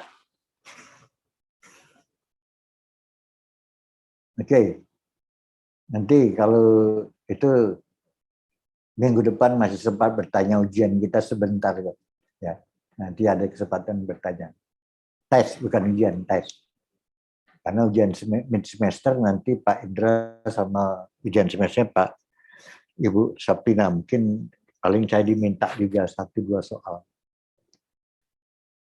Nah, menurut Salford, kehadiran dan keberhasilan suatu organisme tergantung kepada lengkapnya keadaan. Jadi kalau kebutuhannya terpenuhi, ya, tadi kan kita sudah ini, bahwa kehadiran kebutuhan makhluk hidup itu berbeda-beda setiap jenis. Jadi karena dia berbeda-beda setiap jenis, maka kebutuhan kelengkapan pun berbeda-beda. Nah, oleh karena itu kita melihat ada spesies yang tempatnya populasi tempatnya itu hanya terbatas di tempat itu saja. Di tempat lain dia tidak ditemukan. Ya karena memang yang kebutuhan dia tidak lengkap. Tapi ada populasi spesies ya yang toleransinya luas. Misalnya apa? Yang luas. Yang kita temukan mulai dari pantai sampai ke gunung. Tanaman aja, nggak usah hewan, tanaman aja.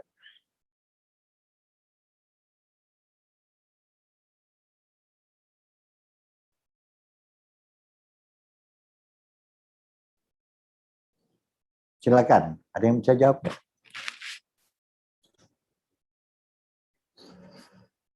Spesies apa dari tanaman yang kita temukan mulai dari pantai sampai ke gunung, gitu, yang tinggi. Tapi jangan di kutub ya, di gunung.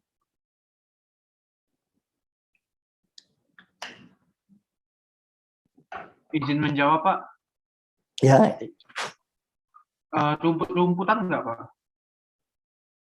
rumput apa? Alang-alang, Pak, mungkin? Alang-alang. Tapi kalau di hutan lebat ada nggak alang-alang? Nggak ada, Pak. Nggak ada. Jadi ada keterbatasan ya. Yang lain apa?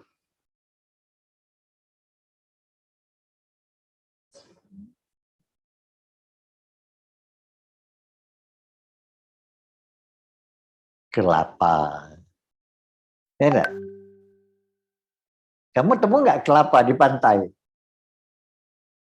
Temu, Pak. Ada. Di gunung ada nggak? Pohon kelapa.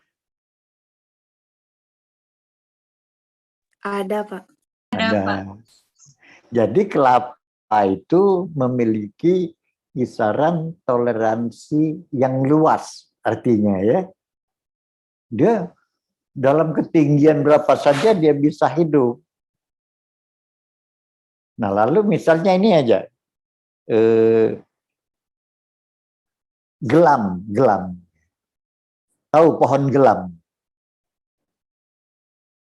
Nggak tahu, masa nggak tahu pohon gelam? Kan banyak di apa kalau kita lewat di mana mulai ya di jalan tol Indralaya itu masih ada pohon-pohon gelam yang kulitnya berlapis-lapis, yang daunnya seperti minyak kayu putih.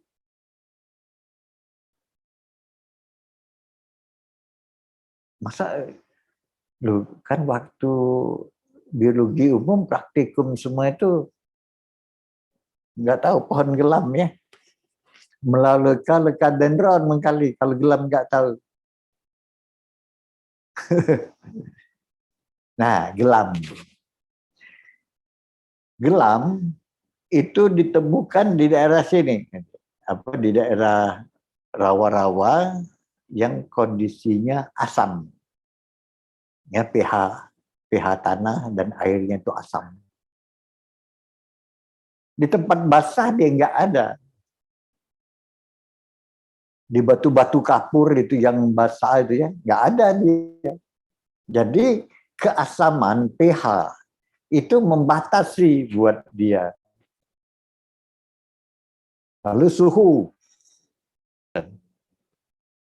Ya nggak usah inilah, nggak usah ini ya, yang kecil aja. Ada bakteri yang kita temukan ganggang juga di sumber-sumber air panas ya. Ada nggak? Di sumber-sumber air panas itu misalnya dari gunung ya. Dan itu ada air panas. Nah, ada bakteri atau mikroorganisme yang tidak dapat hidup pada sumber air panas itu. Karena suhunya tinggi. Sehingga dia pertumbuhannya terbatas pada faktor suhu. Ya. Kita juga kan ada batasan terhadap suhu ya. Walaupun kita bisa mengatasinya. Kalau di kutub misalnya pakai selimut. Bisa. Tapi coba kalau nggak pakai selimut, nggak pakai jaket. Kan banyak yang apa daki puncak gunung apa itu yang Himalaya ya. Ada film-filmnya itu. Yang banyak mati kedinginan, beku gitu. Dan juga suhu. Kalau ya 40-45 masih ada yang bisa bertahan. Tapi hidrasi harus banyak minum. Tapi kalau lebih dari situ, wallahu alam.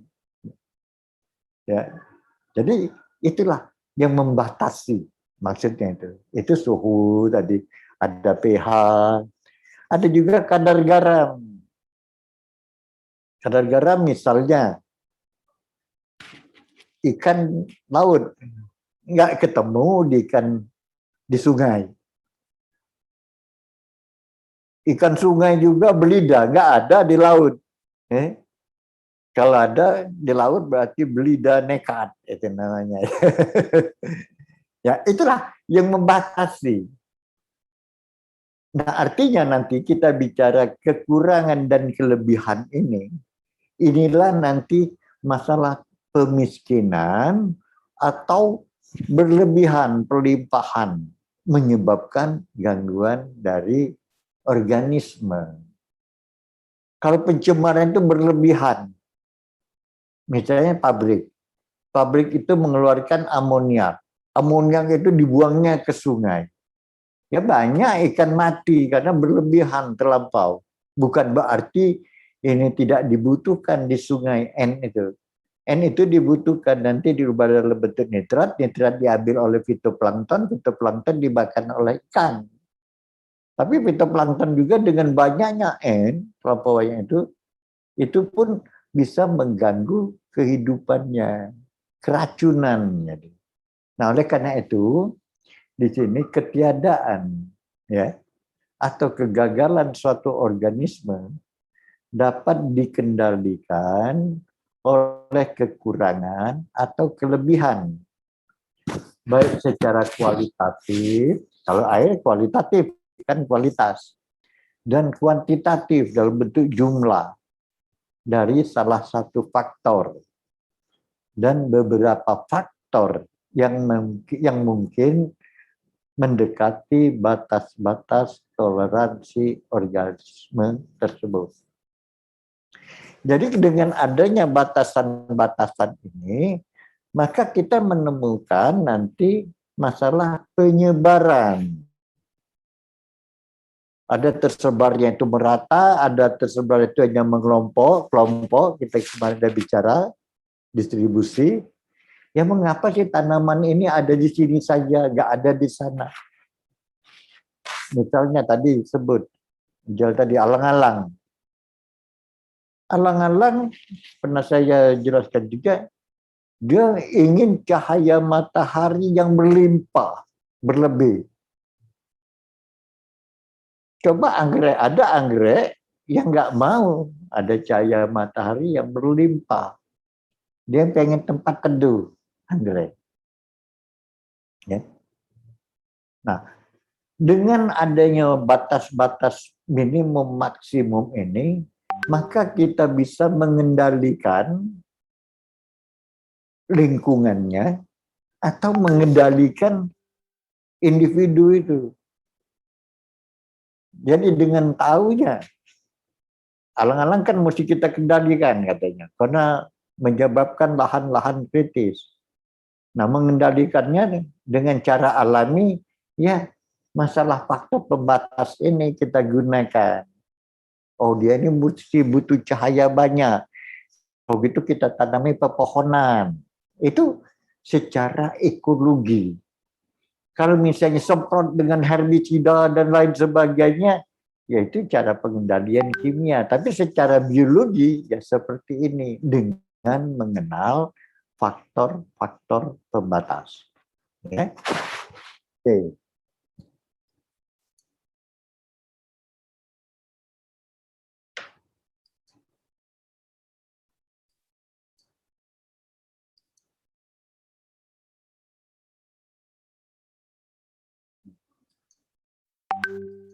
Nah,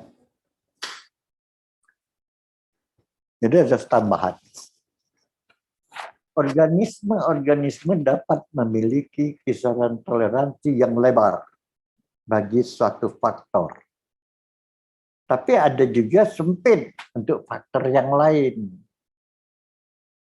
Jadi misalnya faktor itu dia bisa saja, kalau faktor itu bagi dia nggak ada masalah.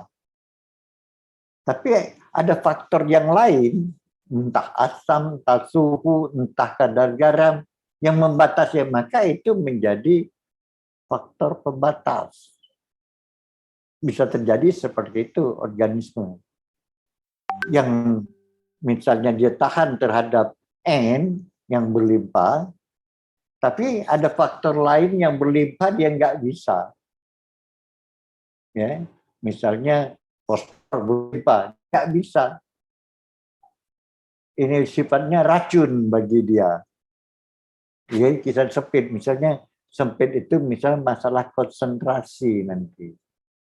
Misalnya berapa ppm dan lain sebagainya, luas misalnya di samping 1 sampai 10 ppm. Untuk itu bisa dia.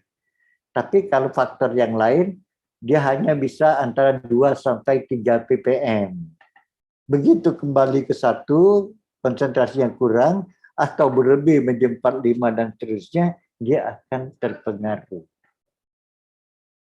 Jadi luas terhadap satu faktor, mungkin sempit terhadap faktor yang lain. Ya, itu makhluk hidup. Nah, kalau organisme yang memiliki kisaran toleransi yang luas untuk semua faktor, karena kita tahu di alam ini tidak hanya satu faktor, bermacam-macam faktor, jadi wajar saja penyebarannya luas. Contoh saya tadi itu kelapa. Kelapa tadi di pantai dia ada, berarti terhadap ombak yang asin sedikit dia masih bisa bertahan. Kemudian di gunung dia ada, ya wajar kalau dia dapat tumbuh di mana-mana, ya, karena dia memiliki toleransi yang luas terhadap banyak faktor. Jadi semua faktor itu kan dia punya toleransi yang luas. Tapi bagi makhluk hidup yang toleransinya sempit, apalagi terhadap semua faktor atau faktor tertentu, ya maka penyebarannya terbatas. Ya, itu. Ya, nanti ini kita lanjutkan. Nah, ini kita bicara ini. Bagi makhluk hidup, ya, masa reproduksi biasanya merupakan masa yang gawat apabila faktor-faktor lingkungan bersifat membatasi. Misalnya, ada ibu-ibu hamil, misalnya ibu-ibu ya, bukan gadis-gadis, ibu-ibu hamil. Maka dalam kondisi ini, si ibu tadi banyak faktor-faktor yang membatasi dia. Misalnya, kata dokter jangan makan durian, jangan makan ini, jangan itu. Itu berarti faktor yang membatasi karena kritis dia. Tapi kalau dia nggak lagi hamil, ya nggak ada masalah, masalah reproduksi. Tapi ada juga misalnya masa dari ininya, masa individu-individu yang bisa biji, telur, embrio, larva, kecambah, anakan, itu merupakan masa-masa yang kritis. Jadi kalau kita misalnya nanti ini melihat dalam suatu ekosistem, di situ banyak ditemukan masa-masa seperti dia ada bijinya, telurnya, embrionya. Ini merupakan masa kritis. Apalagi masih kecambah, ya. Jadi mesti dipelihara itu, airnya nggak boleh kurang kalau masih kecambah. Tapi kalau dia udah jadi pohon, lupa seminggu aja nggak disiram, ya nggak apa-apa. Tapi kalau itu tadi masih berupa anakan dan tadi nggak disiram, mati. Nah itulah masa-masa kritis. Jadi dilihat ini juga. Nanti kalau kamu survei, misalnya, ternyata lagi survei di situ tidak ditemukan yang dewasa. Yang ditemukan hanya berupa biji-bijinya saja.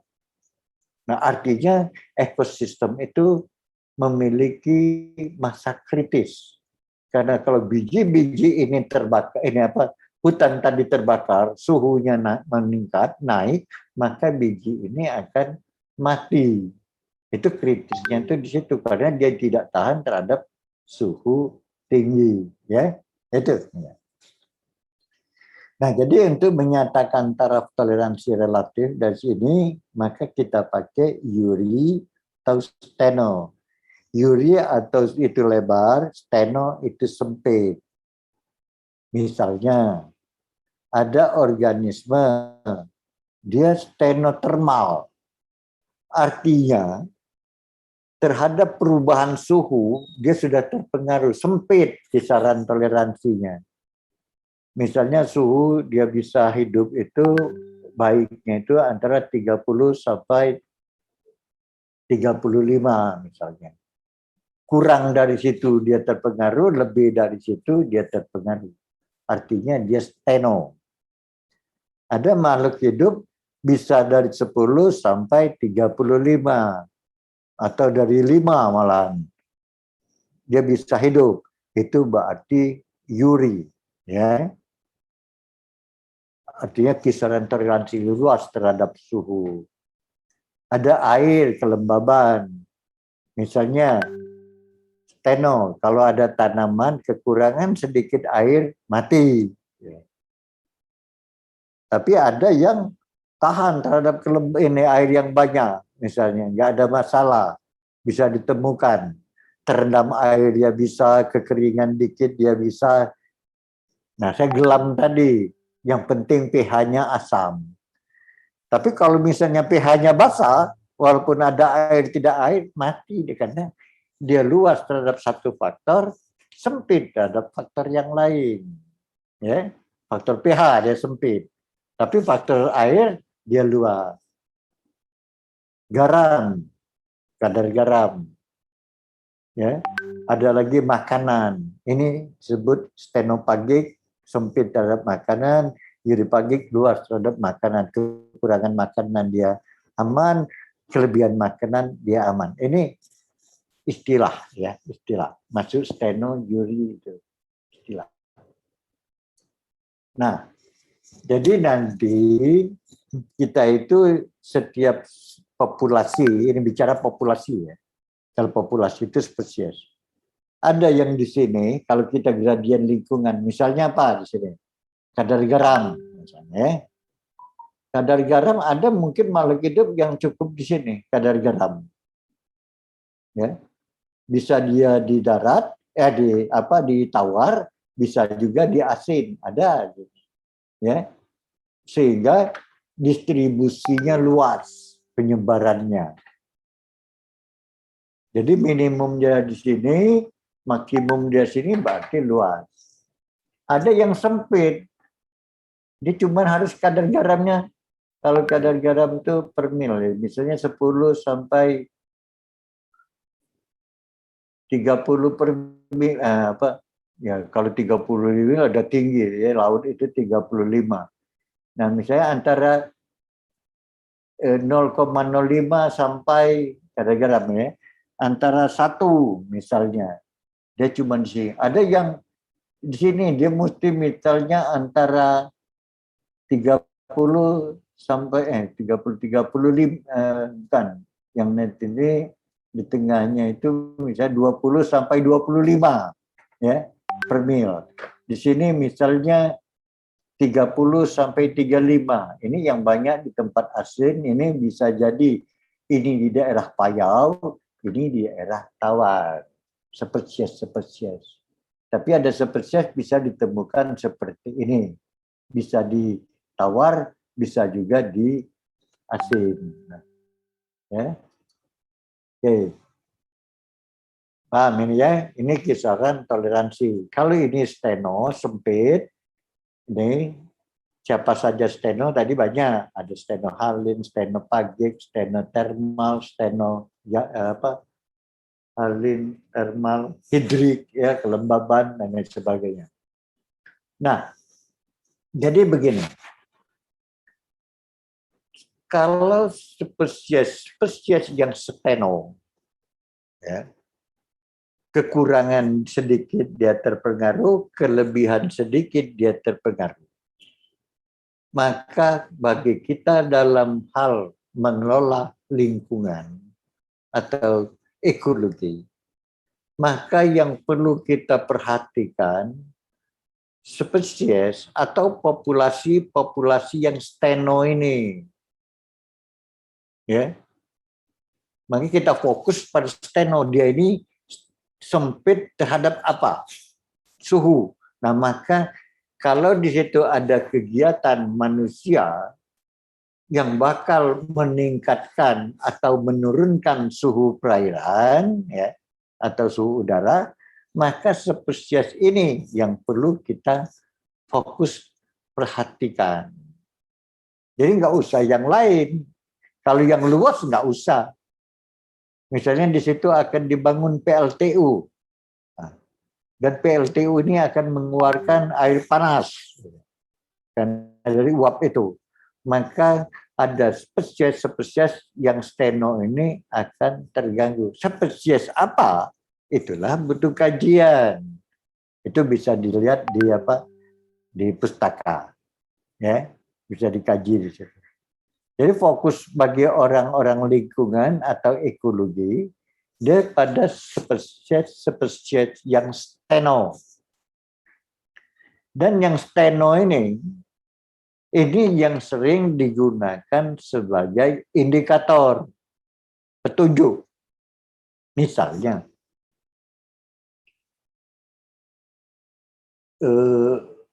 tadi saya contohkan gelam. Oh, gelam ini steno terhadap pH. Dia pH-nya asam. Kalau kamu ketemu gelam, sudah berarti pH-nya air di lingkungan itu asam. Itu indikator. Atau misalnya di selokan kamu ketemu cacing merah, ya, cacing merah. To be fact, gitu, yang sering jadi makanan ikan. Kamu sudah pasti menetapkan selokan ini kondisi oksigennya rendah. Berarti spesies to be fact ini, cacing merah ini merupakan indikator kandungan oksigen rendah. Nah, nanti mengapa rendah?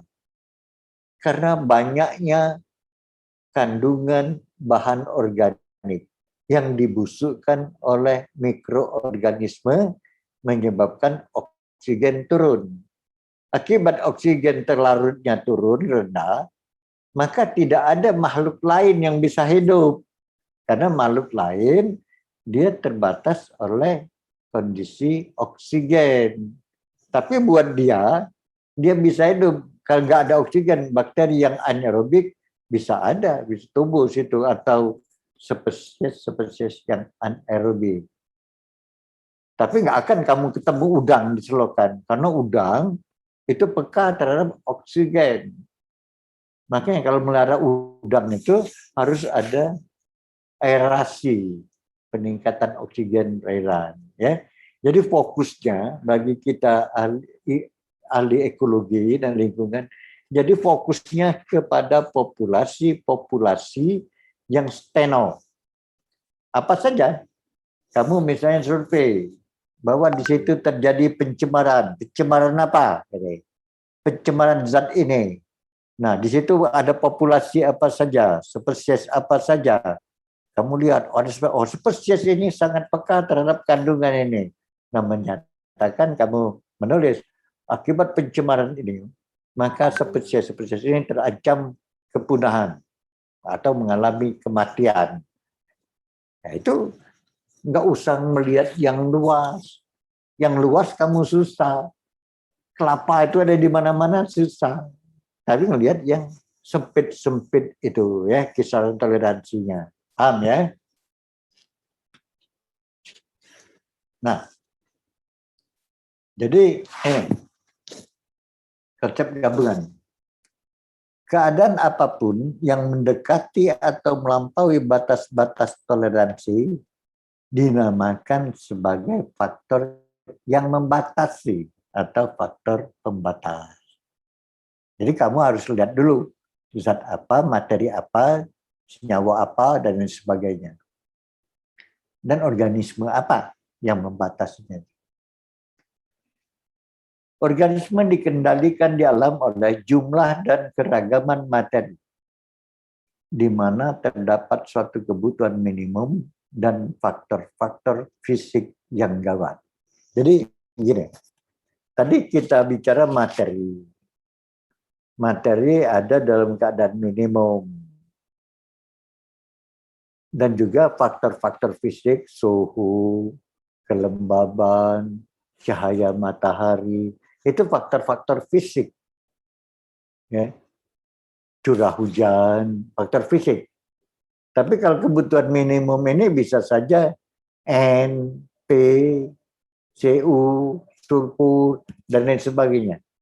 Itu merupakan materi-materi yang dapat dijadikan faktor pembatas.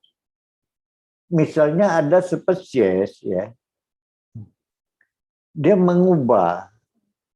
Kalau tidak ada senyawa kapur, misalnya pada spesies yang bercangkang, ya, membuat cangkang, maka dia menggantikan zat senyawa lain untuk membentuk cangkang. Mengapa? Ya wajar, dia pengen terlindungi. Jadi adaptasi yang lama. Ya kalau tidak, bekicot itu nggak punya rumah, dia nggak punya cangkang.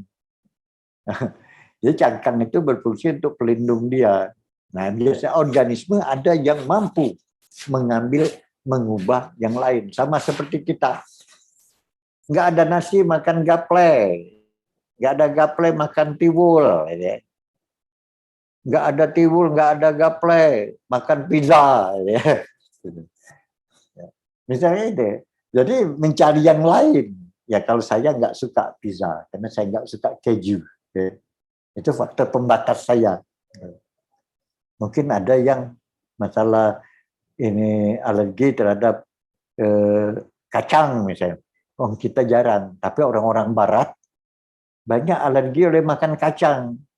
Jadi makan selai kacang tuh alergi dia. Nah, ada yang tidak. Jadi batas-batas toleransi organisme sendiri terhadap keadaan tersebut dan komponen-komponen lingkungannya. Ya, sini konsep faktor pembatas. Jadi itu saya kira ada yang mau ditanyakan sambil menunggu azan. Ada 5 menit, 7 menit lagi. Ada yang belum jelas?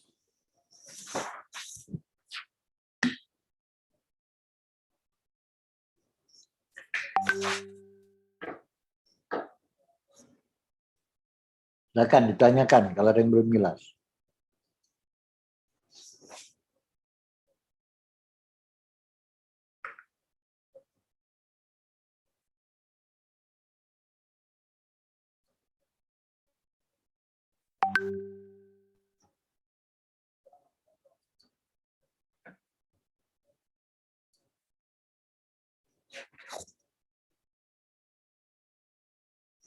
Oke, ada yang mau ditanyakan nggak?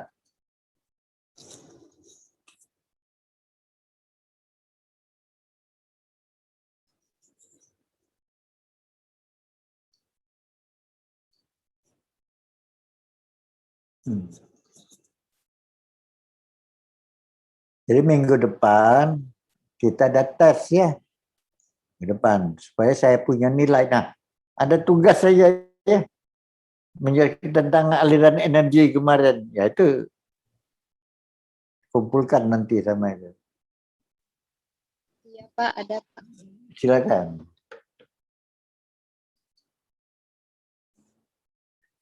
Ada pertanyaan nggak? Coba munculkan videonya supaya saya absen. Saya berfoto sejenak. Karina, Exodi, Beatrix, foto ini, Angela. Mana videonya? Nyalain. Saya mau bikin foto deh. Kalau nggak ada, berarti ini tidur. Ini mana? Exodi, Beatrix mana? Karina, Nggak kelihatan nih, gelap. XOD mana? Nggak ada. Ya, mungkin masuk situ pergi ya. Oke, saya anggap dia ini meninggalkan nenek ini, kuliah. Karina ada nggak? Ya, nggak kelihatan Pak. aja. Ada. XOD nggak ada ya? Saya tahu bahwa ini naik sedikit kameranya, Karina, nggak kelihatan. Kelihatan langit-langit aja lotengnya, plafon. Oke ya. 1, 2, 3.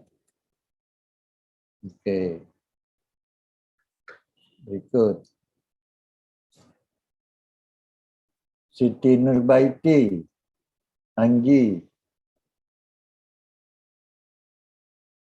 Nelly,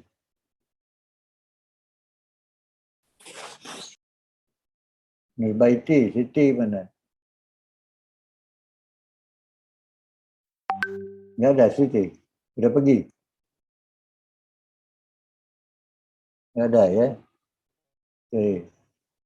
Saya nanti lihat ini, berarti di penghujung sudah menghilang. Oke.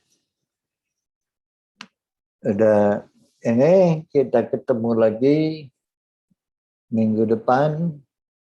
Mana? Siti Nurbaiti ya?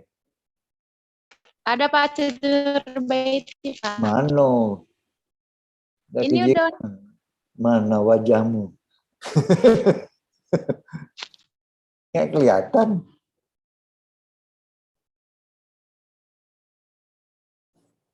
Tengku Nilu mana? Ada, Pak. Iya.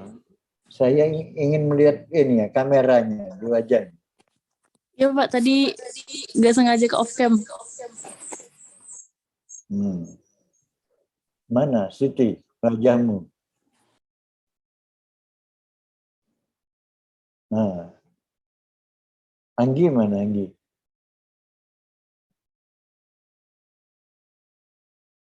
Mana Siti? Kelihatan ya Pak, tapi udah on ya Pak. Ya, tapi nggak ada sih ya. Kelihatan nggak wajah Siti? Nggak ya. Tengku juga kemana Tengku ini? Sembunyi Ini ya? mungkin sinyal Siti Pak kayaknya Pak. Tapi suaranya kedengaran kan Pak? Ya, saya mau absen, mau lihat orangnya. Dientri, menghilang lagi.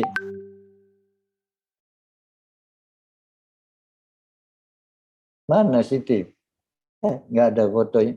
Kenapa? Kameranya kenapa? Nggak ada kamera?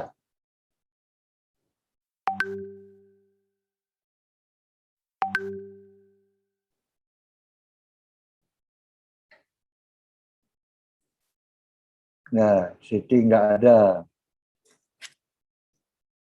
Oke. Sampai minggu depan ya. Belajar. Jadi nanti saya berikan kesempatan juga diskusi minggu depan. Jadi kamu harus baca lagi apa yang nggak paham, tanyakan. Baiklah. Selamat istirahat. Tutup dengan wassalamualaikum warahmatullahi wabarakatuh.